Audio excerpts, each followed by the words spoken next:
नमस्कार। आज आम अटारे बहुत सहज उपाय बर्थडे केक बनैबा। यह आज आम बिना अंडारे बिना ओभन रे बिना क्रीम रे बहुत ही सिंपल इंग्रेडिएंट बनैबा। यही केक अटारे तैयारी हेले भी बहुत ही सॉफ्ट होता है, स्पंजी होता है। केक को डेकोरेट करने भी मु बहुत सिंपल इंग्रेडिएंट यूज करिछि। केक को बनैबा आम प्रथमे मेजरिंग कप और स्पून नेबा। केक को बनैबा सठिक मेजरमेंट नेबा निहाती दरकार। बहुत जनक पाखरे मेजरिंग कप और स्पून न थाए। मुझे गोटे मेजरिंग कप नहीं, यही कप 200 ml अच्छी। यही कप रे आमे अटा को मापिक नेबा। फास्ट रे मुझे गोटे कप अटा नौची। अटा को एमती का लेबल करके नौची। एबे अटा को गोटे छणा रे दउची। तापर एथिरे आउ हाफ कप अटा दउची। टोटाल एठी मु 1.5 कप अटा नौची। जदि आपनका पाखरे एमतिका मेजरिंग कप नहीं तो आपण एथिरे एमतिका चा पीवा कप मध्य नहीं पारिबे। चा पीवा कप रे 2 कप अटा नेबे। मु 2टा मेजरिंग स्पून नेइची। गोटे चामच अच्छी 1 टेबल स्पून, आ गोटे चामच अच्छी 1 टीस्पून। जदि आपनका पाखरे मेजरिंग स्पून नहीं तो आपण एथिरे एमतिका स्टील चामच मध्य नहीं पारिबे। मु एठी गोटे स्टील रो बड़ चामच आ गोटे छोटो चामच नेइची। स्टील रो बड़ साइज चामच को आपण 1 टेबल स्पून हिसाब नहीं पारिबे। मुझे 1 टेबल स्पून मापिकी देखौची। अटा को एमती का लेबल करके नौची। एबे हमर बड़ साइज रो चामच हे गला 1 टेबल स्पून। छोटो साइज रो चामच को आपण 1 टीस्पून हिसाब नहीं पारिबे। मु 1 टीस्पून मापिकी देखौची। जदि आपनका पाखरे मेजरिंग स्पून नहीं तो एमती का छोटो साइज रो स्टील चामच को 1 टीस्पून हिसाब नहीं पारिबे। मु एथिरे 1 टीस्पून खाइबा सोडा नेइची, 1 टेबल स्पून बेकिंग पाउडर नेइची। एबे खाइबा सोडा बेकिंग पाउडर को अटा रे दे दोची। एबे या को आमे एमती का गोटे छणा रे चलै देबा। जदि केक को आपण बहुत सॉफ्ट स्पंजी करिया पई चाहचंती एथिरे अटा बेकिंग पाउडर खाइबा सोडा को एमती का चलैबा निहाती दरकार। चलैबा द्वारा अटारे एयर पशिबो, सेथिपाई केक बहुत ही भलो से सॉफ्ट हेबो। अटा को एठी आमे एमती का 2 थर चलै नेबा। जदि अटारे बेकिंग पाउडर खाइबा सोडा मिसै कि 2 थर छाणी कि केक तैयारी करूचंती आपनको केक निश्चित सॉफ्ट हेबो, स्पंजी हेबो। एठी आमे अटा को 2 थर चलै देइचे। एबे या को साइड कर देबा। एठी मु गोटे बड़ बाउल नेइची। एबे एथिरे आमे जेतिकी अटा नेइथिले तार 1/4 कप रिफाइन तेल देबा। एबे एथिरे मु बड़ चामच 3 चामच फ्रेश दही दउची। दही जदि आपनक पाखरे नाही तो खाली क्षीर रे भी केक को तैयारी करि पारिबे। एबे एथिरे आमे जेतिकी अटा नेइथिले तार आधा क्वांटिटी रो चीनी को मु पाउडर कर नेइची। चीनी को पाउडर करके देबा द्वारा बहुत सहज रे मिसी जाई थाए। एबे सब को भलो रे मिक्स कर नेबा। चीनी दही तेल जेमतिका भल भाव मिसी जीवो। एबे एटा भल भाव मिसी गला परे एबे एथिरे ऐड करबा अटा। छाणी रखिथिबा अटा को एथिरे दे दोची। अटा को एथिरे भल भाव मिसई नेबा। अटार मिक्सचर बहुत ही मोटा लागुची। एबे एथिरे मु क्षीर ऐड करूची। जेतिकी क्वांटिटी रो अटा नेइथिले तार आधा क्वांटिटी रो क्षीर देबा। आमे 1.5 कप अटा नेइथिले सेतिपाई मु एथिरे हाफ कप रो टिके अधिका क्षीर दउची। क्षीर को एथिरे भल भाव मिसई नेबा जेमतिका कि एथिरे किछि भी लम्स पड़िबनी। भल भाव सब मिसी गला परे बाटर कंसिस्टेंसी एमतिका हेबा दरकार। केक को बनैया पई मो एमतिका गोटे एल्युमिनियम रो चौड़ा वाला बासन भितरे गोटे स्टैंड को रखी देइची। एबे या को कवर करके 10 मिनिट पई भल भाव गरम हेया पई छाडी देबा। केक को बनैया पई मो गोटे एमतिका केक टिन नेइची। एबे एथिरे मु 2 चामच रिफाइन तेल दउची। तेल को चारिपटे भल भाव लगेई देबा। एबे एथिरे मु गोटे चामच अटा दउची। अटा को चारिपटे एमतिका स्प्रेड कर देबा। जदि आपनक पाखरे बटर पेपर अछि ताकू मध्य नै पारिबे। एमतिका अटा डस्टिंग करबा द्वारा केक बहुत ही सहज रे बाहरी आसी थाई।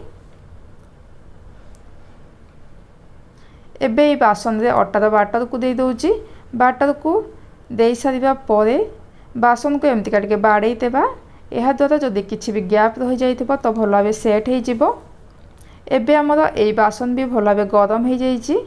एबे यहाँ भितर केक्टिन को बसई देबा कभर करके लो टू मीडियम फ्लेम रे माने लो रु टिके ऊपर को मीडियम रु टिके कम फ्लेम रखिकी 45 मिनिट पाई केक को कुक होगापाई देबा।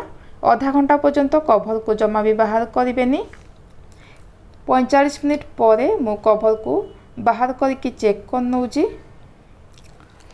गोटे छुरी को पसईकी चेक कर नौची।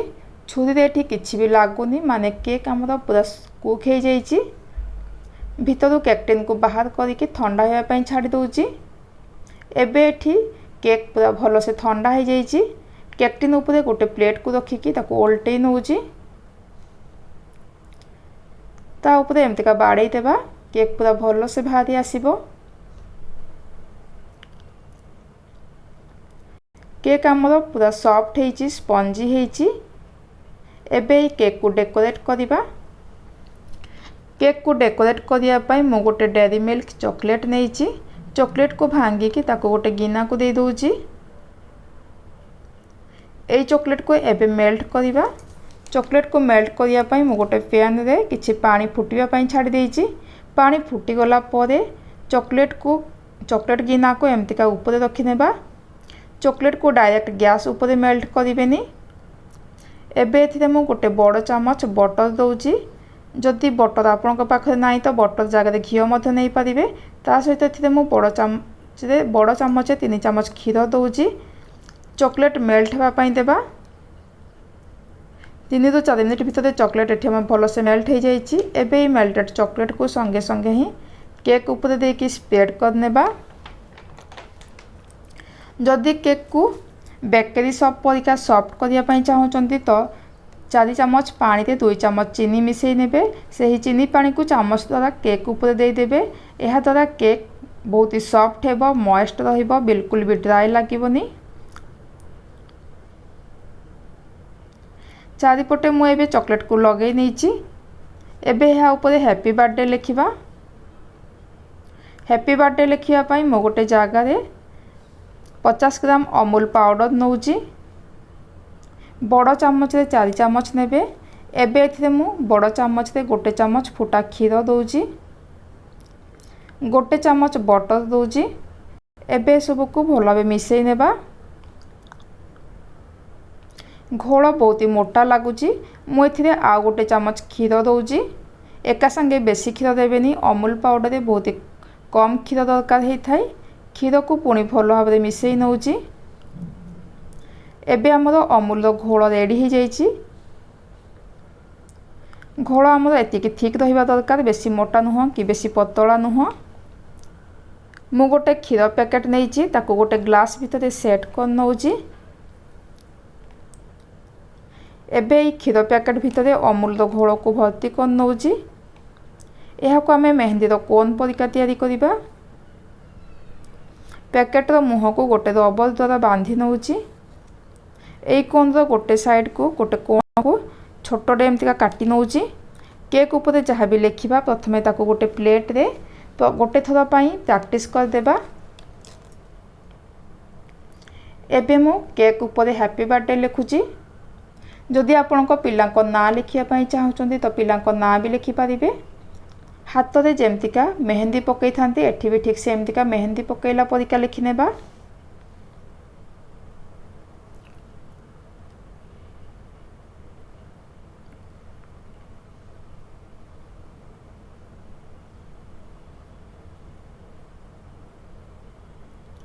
एबे मु किछि रेड कलर टूटी फ्रूटी नेइची। यह को केक चारिपटे एमतिका डेकोरेट कर नौची। जदि आपनक पाखरे टूटी फ्रूटी नाही तो आपण टूटी फ्रूटी जगह जेम्स चॉकलेट को भी चारिपटे एमतिका डेकोरेट करि पारिबे। एबे हमर बर्थडे केक रेडी हो जाइए। मु केक को काटिकी देखौची। अटा तैयारी हमर केक बहुत ही सॉफ्ट होइची स्पंजी होइची। जदि आपको अटा तैयारी बर्थडे केक रेसिपी भल लगी थाई लाइक करेंगे कमेंट करेंगे। जदि सब्सक्राइब करना ताहले गोटे थर पर सब्सक्राइब करके पाखरे थिबा बेल बटन रे क्लिक करके ऑल ऑप्शन सिलेक्ट करेंगे। ताहले मोर नुआ नुआ रेसिपी आपण माने पाई परिबे। पुणी मु आसीबे गोटे नुआ रेसिपी नुआ वीडियो रे। से पर्यंत रहूची नमस्कार।